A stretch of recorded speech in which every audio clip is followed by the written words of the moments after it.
Hello,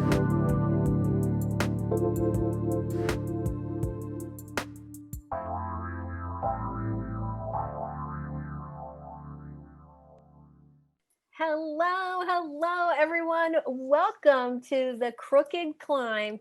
Today's episode, surprise, you're sedentary. I'm Suzanne Taylor, CEO of the Tailored Consulting Agency. Hi, everyone. I'm Denise Stegall. I am the CEO and curator at livinghealthylist.com, where our goal is to make sure that you're getting those honest, reliable, and unbiased information in health, wellness, personal development, and bringing some fun into life. Well, I'm so happy to have this conversation with you today, Denise. This is something we talk about all the time. And Yes, I we want do. to just start off with an amazing little number to wrap your heads around. Caveman, way back when, 3,000, 10,000 years ago? I don't know how many years ago, but caveman moved about 3,000 minutes per week. 3,000. And today, in our industrial, I guess since the Industrial Revolution, we move less than 300 minutes a week. So just wrap your mind around that a little bit. And since the advance of technology and computers, and add that in working from home, we're sitting even more. So exercise is not sufficient any longer for you to avoid that sedentary lifestyle. Sitting is the new smoking, they say, right? And activity versus being busy. We have a great article that we're going to share with you guys after the show, all about the blue zones. And those, if you haven't heard of blue zones, they're the areas around the globe with the longest mortality index. So people live the longest in those areas. Mhm. And they really dove into the reasons why. Denise, what were some of those reasons that were listed about why they live longer in those areas? There were a couple of different reasons, and the regions around the world are really unique. They're very different from one another. But things like what they eat, their diet is a big part of what they believe is contributes to their longevity. For example, there's a woman in Okinawa, which is one of those blue zones. She's in her 90s, and she goes to the local place by her, and she does dancing. She does local dancing or traditional dancing. The woman is in her 90s. So diet is a big part of it. Movement is another part of it. Hello, move it, move it. Mm-hmm. There's a guy in Calabria that they talk to, and there are several of them in these areas. So it's not just a one-off thing. Like, there are a number of people in these areas, but this particular man, he believes that his longevity, as do the experts, believe that his longevity is really from walking to and from his olive fields and tending to the trees for his entire life. So he leaves in the morning, he goes and he walks to the fields, he works in the fields all day, walks home. So he's constantly moving.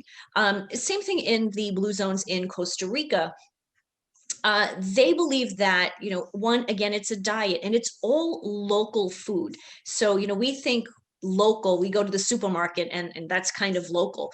But for people in these areas, truly local is what grows in their region. And they farm those or they pick them from the trees.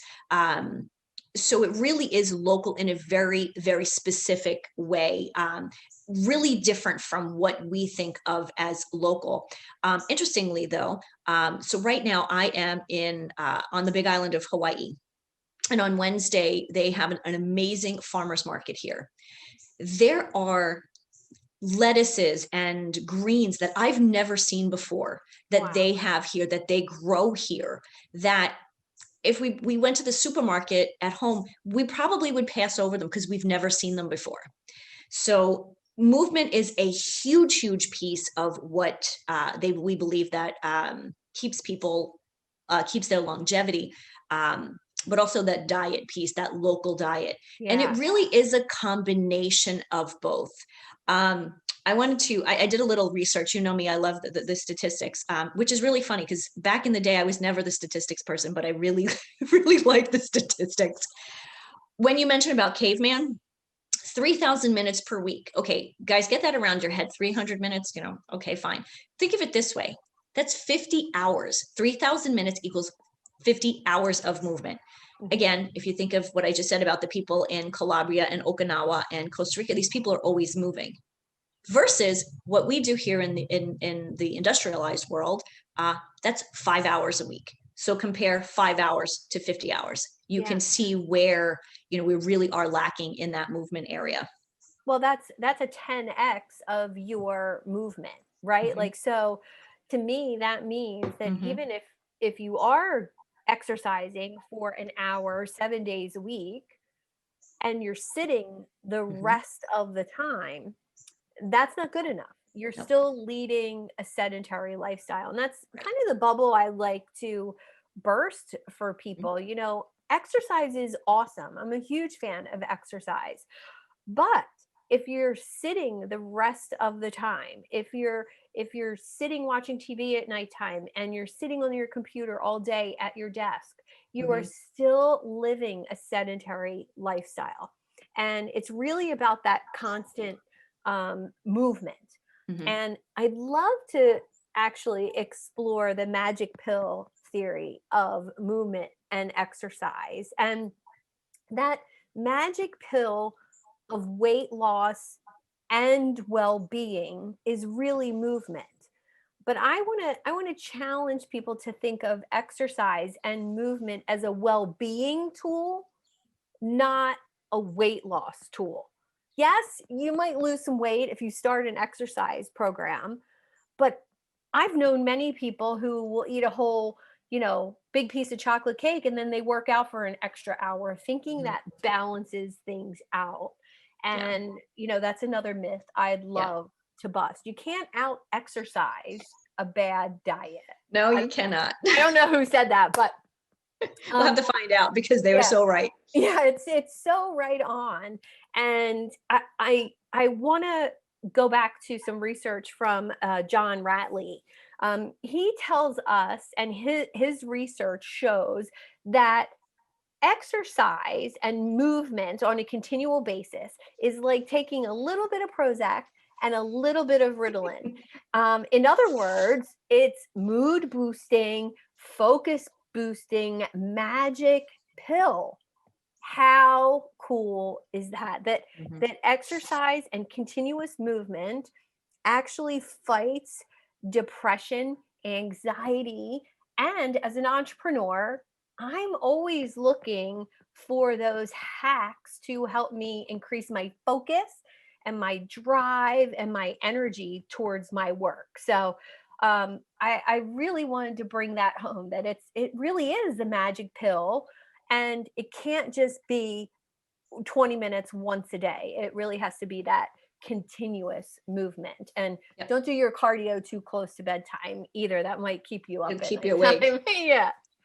Yeah. So it's interesting what you just said about the average American is active less than 20 minutes a day. And here I go back with my statistics. So these are a couple of facts, and I just Googled these right before we went on. Awesome. So we talked quickly about is sitting the new smoking, and how how inactivity really is detrimental to our health. So if we want to improve our health, we really need to start moving and being more active. Yeah. So the facts here from just a couple of them: over 25% of American adults sit for more than 8 hours every day. Suzanne you just said that. Wow. But really, that's a quarter of us, of American adults. So are they considering adults from 18 and over? At 18, you have a very different life than we do, right? What about a lot of kids sitting more and more than ever before? Yep. Video games, TV. I mean, you turn on the TV, there's 100 million one channels. So you don't need to move. You could just watch whatever's on TV. It also says, and this is research from 2019, so pretty recent. 44% of people do not get any exercise at all. Wow. And we wonder why we have an epidemic of obesity and cardiovascular disease and diabetes.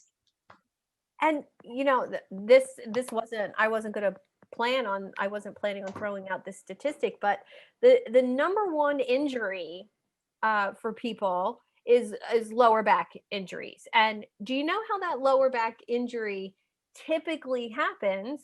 When you're bending over to get something out of the trunk of your car, whether it's luggage or out of the back seat or groceries or whatever, and you bend halfway over and you reach out in front of you to pull something heavy towards you to lift it up. And that movement is a functional movement, which I do almost every day with exercise bands to keep that area of my body strong, Mhm. because I know that that injury runs rampant in my family. And just that little extra boost of training that motion, you don't even have to add weights to it. So I just wanted to throw that in, that if you're going to be exercising, whether it's 20 minutes or 5 minutes once an hour, that's ideal. 5 minutes once an hour, do something. Mhm. It's interesting. So, that low back, so many people have low back pain problems. And I think it's one of the number one things that actually keeps people out of work, which is really bad for the economy, for businesses, whether you're a small business or a big business. And one of the main reasons why people have low back problems is because they have weak abs. Mhm. I'm not talking six pack abs, but I'm just talking, being able to, stand straight. Yeah. And one of the I just exercises I that I just do. found myself like sucking it in and standing up straighter. Just Mhm. just bringing awareness to that part of your body, makes you stand up a little straighter. Right. And I think that's an important piece. We mentioned functional movement, and I know we have an episode coming up that we're going to talk a little bit more about functional movement, because so many of the exercises that we do today, if we go to the gym or we do a boot camp, really they're not functional movement, and actually they really take your muscles and your joints beyond where they should be going, Yes. which is why with a lot of those programs, there's a lot of injury. And done it twice, hurt my shoulder twice, actually fell and got a concussion one time too, but that's neither here nor there. um, but those are things, we think, we want to lose weight. And again, exercise isn't just it's not about losing weight. Yes, that's part of it.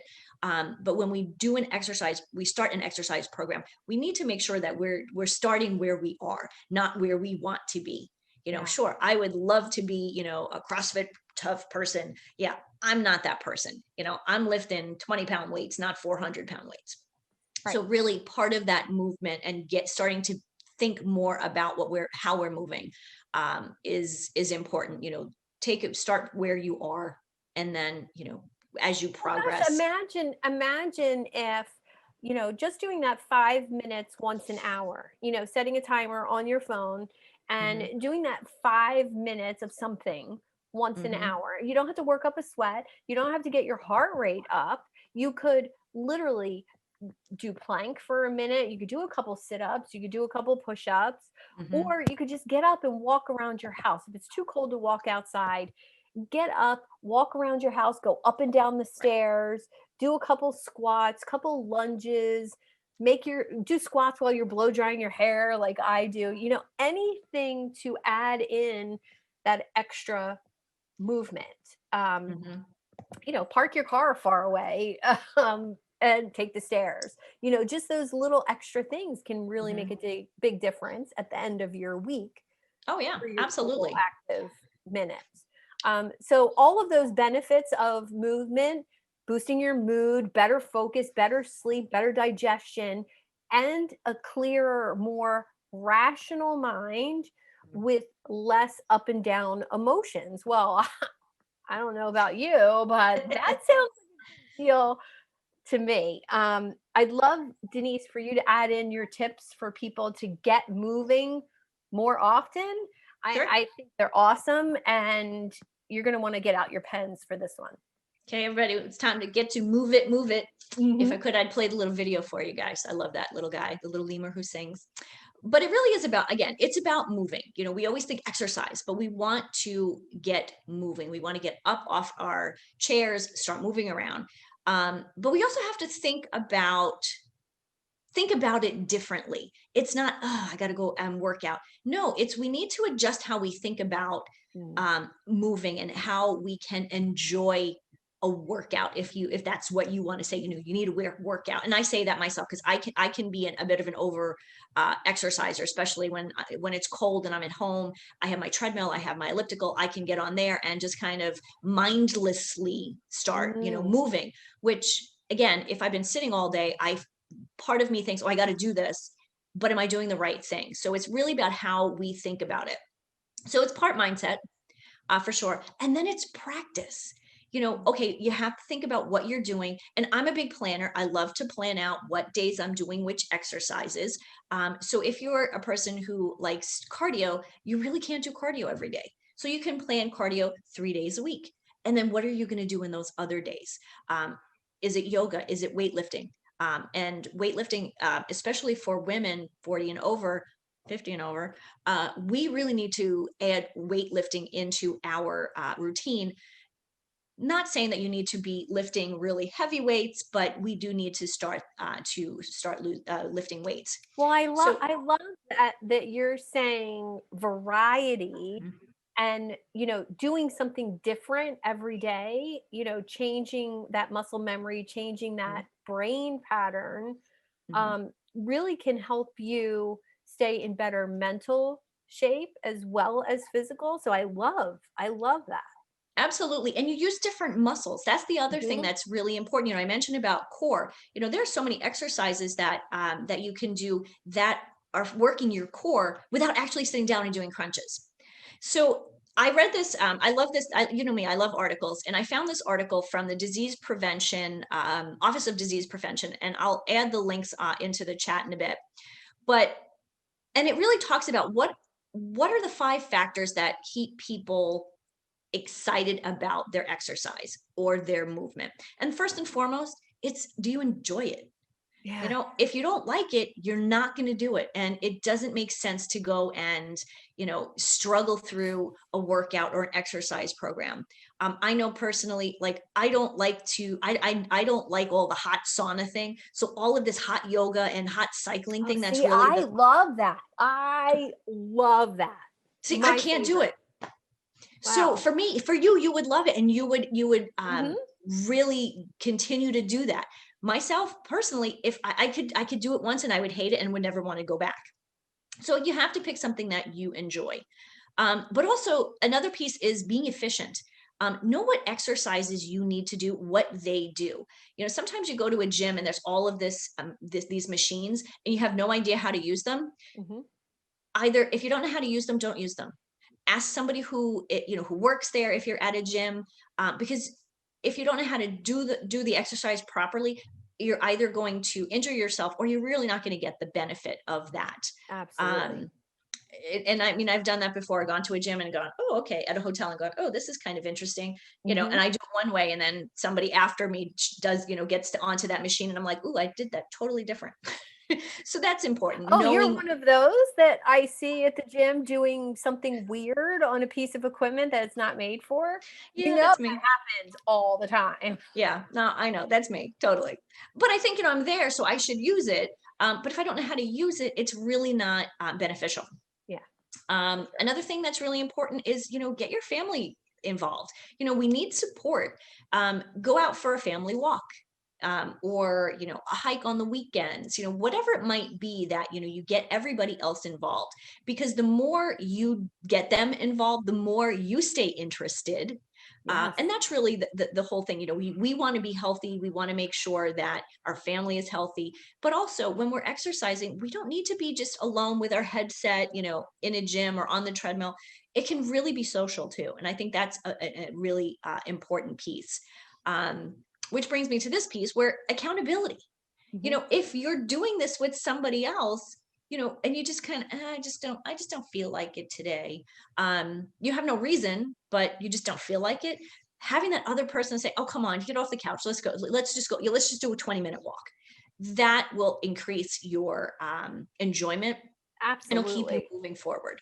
Well, you Um, actually said something about scheduling your exercise that mhm, stood out to me because I do that as well. So mhm, I put in my calendar whether it's a yoga day or a weight day or an elliptical day, mhm. and that kind of holds me accountable. I'm not saying work doesn't get in the way sometimes, Right. but when I see that on the calendar, it's like a self Mhm. accountability. So I love that.